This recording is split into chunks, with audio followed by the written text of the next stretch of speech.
Here we're going to look at what is an extra activity. I'm calling it an extension activity. It means you don't actually have to do it for our course. We will encounter this later on in the advanced valuation course, and so it might be worth your while to do it as an extension activity here. What we're looking at here is the question of where the annual rates, like the rent or whatever, is increasing year by year. This is a very practical question because while financial textbooks tend to have examples such as what I've shown you previously, the $100 per year for 10 years and that sort of stuff, a lot of you know that in the real world rents go up year by year by year, and so those financial calculations do not appear to apply. However, we can get them to apply by simply changing the discount rate to incorporate growth. And so here I'm going to show you how to work out what I'm calling a compounded discount rate, which is where you roll the growth rate and the discount rate, one effectively going up, one effectively coming down, together to give you what's called a compounded discount rate.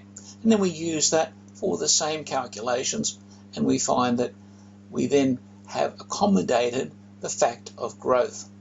Let's look at the basic calculation.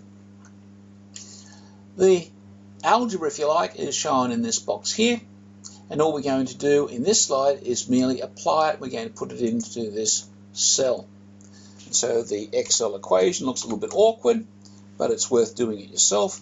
It's 1 plus the discount rate, close brackets, divided by open brackets, 1 plus the growth rate, close brackets, and from all of that you subtract 1.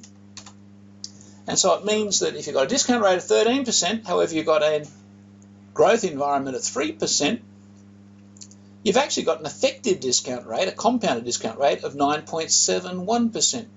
It's almost 10%, so a lot of people just do a little bit of mental arithmetic and say that the discount rate is really about 10%, but it turns out that the most precise way is to use that equation. So it's not quite 10%, not quite the simple arithmetic difference. You use that more complicated thing, and it's worth your while learning that. We're going to apply that now in a practical situation.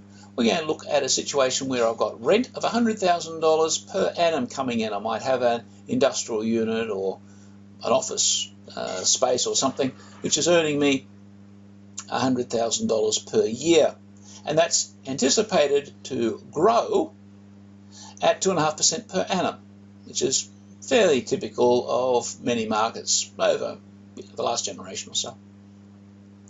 The investor who's thinking about buying this investment property would like to get a 14% return on their money, so that's the discount rate, 14%, and we're considering it over 10 years. First thing we're going to do is work out the compounded discount rate.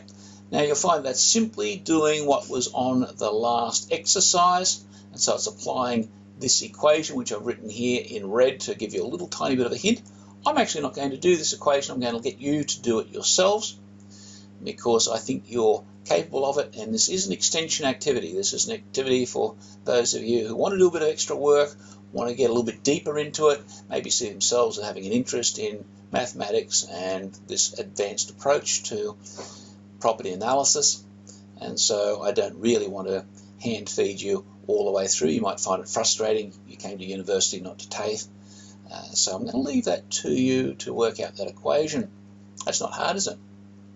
The next thing is to look at the term value of the lease to the owner. Now, the term value is something we're going to again come into in advanced valuation. So again, this is only for students that are interested in going a little bit further at this point. You'll find there's a bit of a hint here which tells you exactly what function to use, how to use it. So you should be able to get rid of that yellow highlight by writing a relatively simple PV function. In addition to that, this exercise gives you the scope, the opportunity to work out or to check the calculations using the old longhand approach. Here I'm going to ask you to write out the rents as they grow year by year, and then to discount them back year by year, much the same as what happened on the financial functions diagram.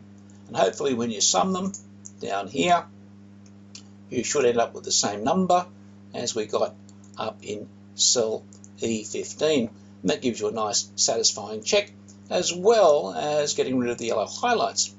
And again, for those of you who are interested in really understanding this very, very thoroughly, that should be a very satisfying little experience, which I will leave you now to do yourselves.